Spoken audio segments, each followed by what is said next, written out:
చూడు రామా, నువ్వు ఏ తప్పు చేయలేదని నాకు తెలుసు. నిన్ను కావాలనే ఎవరో ఇరికించారు.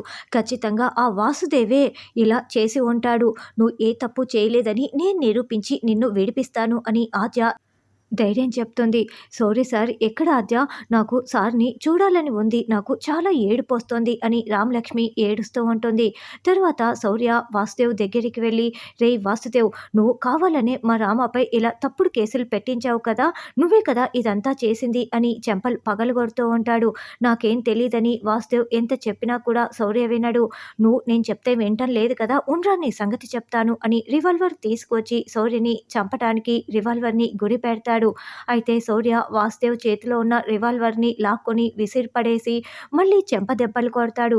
రేయ్, ఇదంతా నీ కుట్రే అని నాకు తెలుసురా, నాకు తెలుసు. నా రామాని ఎలా విడిపించుకోవాలో తెలుసు. నీ కుట్రలన్నీ కూడా బయట పెడతాను అని వార్నింగ్ ఇచ్చి వెళ్తాడు.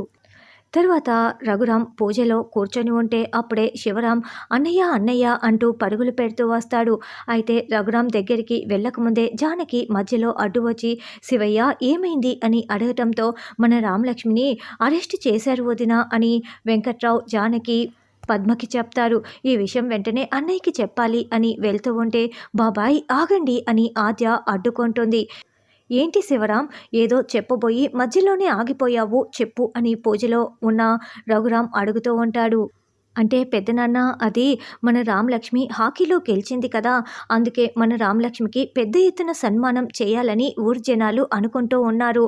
ఏదో పెద్ద ఫంక్షన్ ఏర్పాటు చేస్తారు అని ఆద్య అబద్ధం చెప్తుంది. ఓ అదా అని రఘురాం అక్కడి నుంచి వెళ్తాడు. తర్వాత శివరాం, అసలు నువ్వు అన్నయ్యకి ఎంత పెద్ద అబద్ధం చెప్పావో అర్థమవుతోందా ఆద్య అని శివరాం నిలదీస్తూ ఉంటే, ఇప్పుడు పెద్దనాన్నకి రామలక్ష్మి అరెస్ట్ అయ్యిందన్న విషయం తెలిస్తే పెద్దనాన్న బతుకుతారా బాబాయ్ అని అడుగుతూ ఉంటుంది. అవును కదా అని జానకి శివరాం కూడా ఆలోచనలో పడతారు. ఎలాగైనా సరే రామలక్ష్మి ఏ తప్పు చేయలేదని నిరూపించి మన రామాని విడిపించుకు తీసుకురావాలి అని ఆద్య చెప్తుంది.